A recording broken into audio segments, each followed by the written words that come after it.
दान, डर, श्रद्धा या लज्जा किसी भी प्रकार से। सर श्रद्धा शब्द की व्याख्या कीजिए। अरे ये हिस्ट्री चल रही है। हाँ ठीक है, आपने कहा, मैं व्याख्या कर दूंगा।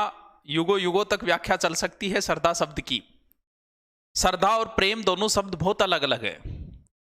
श्रद्धा में, प्रेम में आदमी स्वार्थी हो जाता है, श्रद्धा में कभी आदमी स्वार्थी नहीं होता। इसलिए हर किसी से श्रद्धा रखो, प्रेम नहीं। तुम भी यही चाहो कि दुनिया तुमसे प्रेम न करे, दुनिया तुम्हारे ऊपर श्रद्धा रखिए। सर कैसे? अगर व्यक्ति को, जिससे आपको प्रेम है, आप ये चाहते हो कि उससे कोई और प्रेम ना करे, जबकि जिसके ऊपर आपकी श्रद्धा है आप चाहोगे कि उसके ऊपर से, जैसे भगवान से आपको जो है वो श्रद्धा है भगवान के ऊपर, भगवान से आपको प्रेम नहीं है। आप जिस भगवान को मानते हो, जैसे आप हनुमान जी को मानते हो, तो आप ये चाहते हो कि सब हनुमान जी को माने। लेकिन जिससे आप प्रेम करते हो, कभी नहीं चाहते कि उससे कोई और प्रेम करे। हमारे ऊपर आपकी श्रद्धा है, ना कि हमारे ऊपर हमसे आप प्रेम करते हो। इसकी बहुत लंबी व्याख्या कर सकते हैं हम श्रद्धा शब्द को। श्रद्धा का अर्थ होता है एक तरीके से स्वीकार करना, यानी किसी चीज को स्वीकार कर। जैसे पत्थर है, पत्थर में अगर आपकी श्रद्धा है तो वो आपके लिए भगवान है।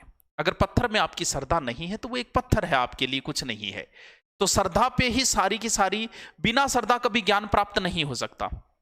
अगर गुरु के प्रति आपकी श्रद्धा है तो आप बहुत अच्छा जैसे ज्ञान प्राप्त करोगे। सर कैसे? अगर आपने ये सोच लिया, क्यों? क्योंकि ज्ञान के लिए आदमी को नीचा होना पड़ता है, किसी से लेने के लिए नीचा होना पड़ता है आदमी को। जैसे अगर आप झरने से पानी लोगे तो उसके नीचे ही लगाना पड़ेगा। मैं आपको कुछ दे रहा हूं तो मेरे ऊपर हाथ नहीं कर सकते, आपको हाथ नीचे ही करना पड़ेगा। क्यों? क्योंकि श्रद्धा रखोगे तो ही कर पाओगे। लक्ष्मण को ज्ञान नहीं दिया रावण ने, क्योंकि लक्ष्मण जाके पैरों की ओर खड़ा हो गया था। आके शिकायत की, बोल भैया आपने तो भेजा था, मैं गया था, अपना ये मेरा भी बड़ा ईगो हर्ट हुआ।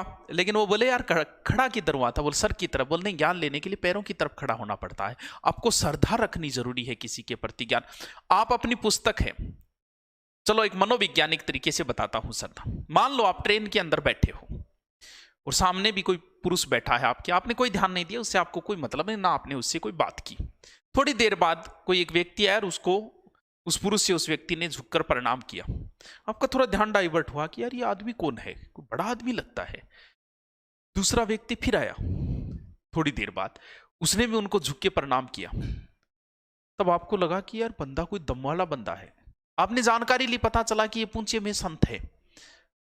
अब आपने भी जाते समय उनके पैर छुए। पहले आप ऐसे ही बैठे थे, हो सकता है उनके पैर टच कर रहे होंगे आपके, और जाते समय क्यों? क्योंकि अब उनके प्रति आपकी श्रद्धा हो गई है।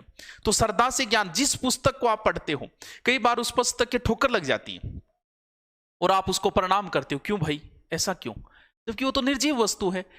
वो इसलिए क्योंकि उस पुस्तक के प्रति आपकी श्रद्धा हो गई है। जैसे आपका कोई भी गुरुजी हो, जिस लेखक को आप जानते हो, उस लेखक की अगर आप पुस्तक पढ़ोगे तो इसमें एक अलग संचार भाव होगा। क्यों? क्योंकि उस लेखक को जानते हो तो उसकी पुस्तक में आपका श्रद्धा का भाव आएगा, और इससे दिमाग की जो रगे हैं वो और काम करना शुरू कर देगी।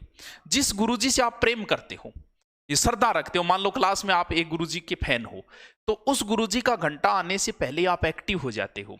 आपका तनाव और जो है थकान पूरी की पूरी दूर हो जाती। क्यों? क्योंकि उस गुरुजी के प्रति आपकी श्रद्धा है। अगर श्रद्धा है तो आप ज्ञान को ज्यादा प्राप्त कर पाओगे। अगर किसी पुस्तक में आपकी श्रद्धा है तो उस पुस्तक से आप अच्छा ज्ञान प्राप्त कर पाओगे। इसीलिए श्रद्धा तभी रखी जाएगी जब आगे वाले को आप बड़ा समझोगे। बड़ा का मतलब यह नहीं है कि उम्र में बड़ा, आगे वाले को आप अगर ज्ञान में बड़ा समझते हो तो फिर आप उसके प्रति श्रद्धा है, आप उससे ज्ञान प्राप्त कर सकते हो। इसीलिए हमेशा अपने गुरुजी के प्रति श्रद्धा रखो, जिससे लगे श्रद्धा होगी तभी पढ़ पाओगे। अगर सोचो ना रहे गुरुजी तो आओ कौन, मेरे जी तो ही कौन है, तो आप कभी नहीं पढ़ सकते, फिर पढ़ना भी मत कभी उस गुरुजी। तो श्रद्धा शब्द जो है वो बहुत लंबी चौड़ी व्याख्या कर सकते हैं। तो चलते हैं आगे, चलो।